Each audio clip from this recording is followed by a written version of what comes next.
You know, Diddy bought his son a Bentley. Maybe, you know, he could buy you one also while you're He out. got me a Lamborghini. It's, Oh, well, that's nice. I haven't gotten it yet, though. Yeah, I know. When is that coming, that Lamborghini? We talked about this last He time. had the Lamborghini for a day or two, and he had access to the house, and he knows better than to be talking about the things that he does with Big Brother Puff on national television. So check this out, yo. Justin, you ever seen the movie 48 Hours? Right now, he's having 48 hours with Diddy, him and his boy. They're having the times of their lives, like, you know, where we hanging out and what we doing. We can't really disclose, but it's definitely a 15-year-old's dream. You know, I have been given custody of him. You know, he signed to Usher. I'm signed to Usher. I had legal guardianship of Usher when you know he did his first album. I did Usher's first album. I don't have legal guardianship of him, but for the next 48 hours, he's with me. So. What if the biggest name in music wasn't who we thought he was? What if behind the glitz, glamour, and gold records, there was a different story, a hidden one that's finally being told? That's exactly what Joe Rogan uncovered, and the world hasn't been the same since. When he pressed play on Justin Bieber's emotional journey, he didn't just open a podcast episode, he opened a vault of truth the industry tried to keep shut. So many horrific accusations, though, involving young singers, like children. Yeah, it's disgusting. It's insane. He makes R. Kelly look like a decent guy. Yeah. It's so crazy. It is crazy. And meanwhile, the guy was like hanging out with Oprah, hanging out with Obama. Jay-Z, everybody. I'm sure the Clintons were there at some point. Maybe Bill. Joe began that now famous episode with a sentence that stopped everyone in their tracks. This kid didn't need a contract, he needed protection. His voice, usually steady and confident, was softer, almost cracked.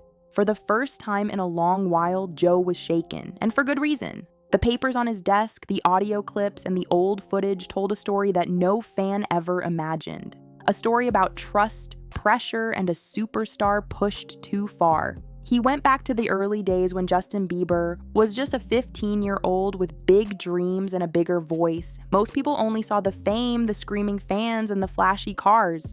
But Joe dug deeper. He talked about who was really calling the shots back then. And that's where Diddy's name came in. At first, it sounded like Diddy was just helping, a mentor giving guidance. But the more Joe looked, the more things didn't add up. Flown out to Atlanta by a manager. His name's Scooter Braun. Flown out to Atlanta just to meet with him and meet different producers and different people. I was actually going to meet Jermaine Dupri at his studio. And who rolls up? Usher in his Range Rover. Yeah, rolls up, and I was like, "Is that who I think it is?" And Scooter was like, "Yeah." And so I ran up to him and I was like, Usher, I love your songs. You want me to sing you one? And he was like, let's just go inside, little buddy. It's cold out. So the politest possible way he could say no, he did. And I was like, wow, he just turned me down. And I was a little disappointed. He had to go into a studio session, so I was like, whatever. And a week later, he actually watched my videos with my manager and was like, oh my gosh, why didn't I let him sing? So flew me back to Atlanta where I got to meet him again. And he wanted to sign me. But there was something else. Justin Timberlake, right? Yes, Justin Timberlake also wanted to sign me. It was like kind of like, what happened was Justin Timberlake and Usher both went into a ring and boxed it out. And the outcome was Usher. I think it was a TKO. Because I think if a victim comes out against Usher, it'll show how egregious this shit is. Because if he can be a predator, then anybody can be a predator. Can't smile in your face the whole time. You feel what I'm saying? Like, people look at Usher, they don't see that. They're not seeing the victim. They're not seeing that boy that got rushed to the hospital.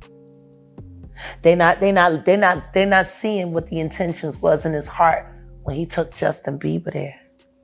Oh. Let's be honest. He took Justin Bieber there. Diddy had been trying to get to Bieber for a minute. And his management was backing him off. But it wasn't until Usher took over management and had guardianship and gave temporary guardianship to the diddler for 48 There were weird travel hours. records, odd hotel bills, and Think schedules about that that. made no sense for a teenager. Joe showed documents where someone, possibly Diddy, had asked for special access to control Bieber's time, travel, and team. But here's the kicker, none of it showed up in the official contracts. It was like this entire setup had been hidden in plain sight. Joe didn't jump to wild claims. He just followed the trail, and that trail raised serious questions. Then came the clip. It was short, just under a minute, but it said everything. A surveillance video from years ago, a 16-year-old Bieber clutching his guitar, being led through a hallway past midnight. No crowd, no stage, just silence and 2 assistants by his side. Joe zoomed in on a whiteboard spotted through a nearby door. It said Immersion Weekend. But it wasn't about music lessons or vocals. It had rules, no phones, short calls, strict lights out. And good luck when you're older. You know, Justin Bieber had a post the other day on his Instagram talking about all the drugs that he did when he was younger and how much it fucked him up. And now he's got a relationship with the Lord, and he's got, you know, he's married, and he's trying to be a normal person. Yeah. But he's struggling with the fact that he was insanely famous when he was a kid. And then you have him come to audition for you, right? Actually, with a few people. My wife at the time. Right. It also was Perry Reed, L.A. Reid's first wife. So you were all sitting in a room We somewhere. were in a room. Yeah. And I showed her the video. And Perry says, "Are you crazy? You better get down there and meet this kid right now. He's amazing." When all these pics come out and all this stuff with Bieber's big penis, are you the mastermind behind that? Say, listen, show off your big penis and people will come to those concerts. Or are you sitting there? Is that the kind of manager he's doing? Usher, are you sitting down with him and saying, yeah, show your cock, or leave it in your pants? I mean, do you sit him down and say, look, part of this is PR, Hey, man. by the way, he does have a brain of his own. Yeah, but were you shocked at the size of his penis? Hey, listen, he has a mind of his own. What he chose to do with his penis is his prerogative. He's managing that aspect of his life. But Usher is somebody... I have nothing to do with Justin Bieber's private parts, As man. Joe continued, the reaction outside his studio grew fast. Major sponsors paused deals tied to Diddy. One athletic brand pulled his commercial off TV. A popular music app began removing songs tied to his name from top playlists. The message was clear, people were listening, and it wasn't just fans. Other artists began speaking up. One said he'd been offered the same kind of mentorship weekend, but declined because it felt off. Another revealed that his own manager had been pushed aside when someone more powerful tried to take over his schedule. They act like they own you, the artist said. Joe nodded and added, "That's not how this should work." Behind the scenes, legal teams started digging. One assistant who worked with Diddy for a short time filed a complaint. It claimed they were told to ignore strange requests, including keeping certain visitors unrecorded in building logs. Another person, a driver, said he'd been asked to sign a contract promising not to talk about specific pickups or drop-offs. The pieces were falling into place and the bigger picture wasn't looking good. What's going on with you guys? Are you working together? I'm not. I mean, I think that we've become friends in a strange way, you know. Like Robin Big. Yeah. It's like exactly. I'm big and you're Robin. Yeah. No, I mean, to a lot of us, he's like a little brother. You know what I'm saying? He's not afraid to call and ask for advice. He's somebody that, in the industry-wise, the record industry is a strong family, and he's somebody that, you know, we definitely have our arms around, and we want to protect him because he's such genuinely a nice person besides his talent. You know what I'm saying? He's one of the greatest kids that you could ever know. I always say this about Justin Bieber. When people hear about him going insane, I'm like, of course he's going insane. You have no idea what it would be like to be him and to be 17 years old. And girls literally trying to break into his house. They're coming down chimneys. They're flying in on parachutes. They're doing anything they can. They just want to be around him. You want him to be normal? Oh, man, poor guy. Still, Diddy stayed quiet, no interviews, no detailed statements, just vague denials. And that silence only made things worse. Joe kept asking, if you've got nothing to hide, why not come clean? Fans echoed his words. They started hashtags, made videos, and created threads connecting the dots. The pressure was on, and not just for Diddy. Joe turned his focus to the entire system. He pointed out how contracts for young performers often leave out protections. They protect the business, not the kid, he said. That's when a few senators took notice. A new bill was drafted to protect young entertainers. It would require parent or guardian oversight, mental health breaks, and full transparency from anyone calling themselves a mentor. Joe supported it fully. We had seen these videos of Justin Bieber being handed over to him at age 15. Great job. Great job. And for his weekend with Diddy camp. I mean, we don't know, but it certainly looks like Justin Bieber is still suffering the fallout from whatever happened to him as he was coming up the ranks of the music world. It really doesn't seem worth it. I mean, I'd love to hear more from his camp about what's real, because it's clear he's suffering. We just don't know from what. And what mother out there would give her 15-year-old boy over to a grown man who's in the rap industry for a weekend with Diddy camp without other adult supervision? What's up, man? You good? I'm good. How are you? All right, young brother, everything's good? Everything's Selling great. out arenas and everything? Yeah, Starting to act different, huh? You ain't been calling me and hanging out the way we used to hang out. Well, I mean, you try to get in contact with me, through all my, partners and whatnot. Mm-hmm. But you never really got my number, so. Right, okay. My number? Yeah. I'm gonna tell you my number. Yeah. It's 555. Yes. Okay. 5555. Okay. 55. You heard that? Yeah. Okay. He even hosted a panel on his show bringing together parents of young stars, agents, and mental health professionals. They talked about how easy it is for fame to take over someone's life. One mom said, "My son was promised a future, but nobody told us what we'd lose in the process." Joe turned to the camera and said, "That's why we're doing this, so no one else gets left behind." Then came one of the biggest moments. A group of artists, all once signed under Diddy's network, came forward together. They didn't share every detail, but their stories followed a theme: tight schedules, hidden contracts, and managers who were quietly removed. Joe didn't need to say much. He let their stories speak for themselves.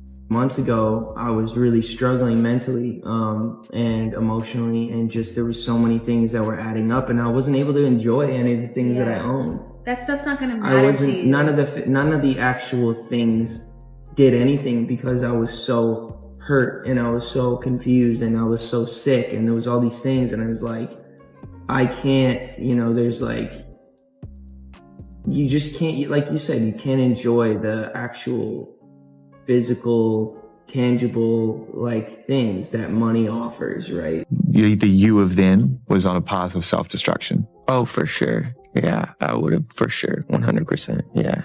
It would have been no bueno. It was bad. I don't know if I'd be alive, for sure. It was dark.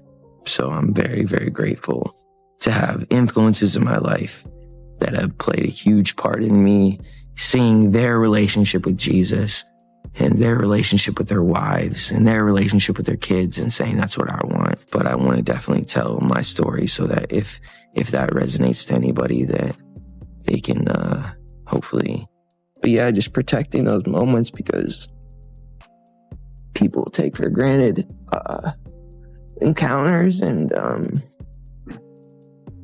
As the movement grew, more companies responded. A popular streaming service launched a Safe Start program for young artists. It included therapy access, parent involvement, and education on contract law. One label even hired a full-time youth advocate to review deals. Joe cheered the changes but reminded everyone, this isn't a trend, this needs to be permanent. Meanwhile, fans of Justin Bieber continued supporting him. They shared clips of his performances, his interviews, and his music, highlighting how far he'd come. Some even wrote open letters thanking him for being honest. Joe read one aloud on air, and when he finished, he said, "That's what courage looks like." Diddy's empire, once untouchable, now seemed to be cracking. A luxury brand dropped a planned ad campaign, a fashion line ended its contract, and a film project where Diddy was an executive producer quietly removed him from the credits. It was clear that no one wanted to be tied to the storm.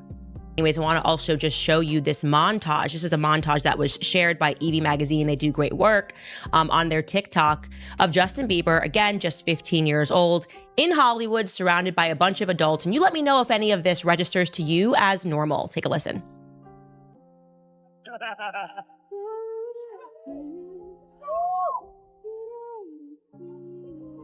Wow. I feel violated right now. Wow. Lean into me again. You smell amazing. How old are you? Thank you. How old are you? I'm 16. I'll be 17 in like 2 weeks. I don't ever remember smelling that good at 16. Like that was bad. Yeah. Wow, look at your eyes. Look at what a beautiful face. All right, now it's time to... He did an interview back in 2020 with Zane Lowe. I think this was on Apple Music. And he was speaking about another young artist that was coming up, Billie Eilish, and Eilish. And he was basically speaking about how he wanted to protect her because she was now another young person, a rising artist in the industry. And sort of out of nowhere, he became quite overcome with emotion. Joe kept the focus on the young artists. He reminded listeners that fame can be bright, but it can also burn. We've got to build an industry that protects, not pressures.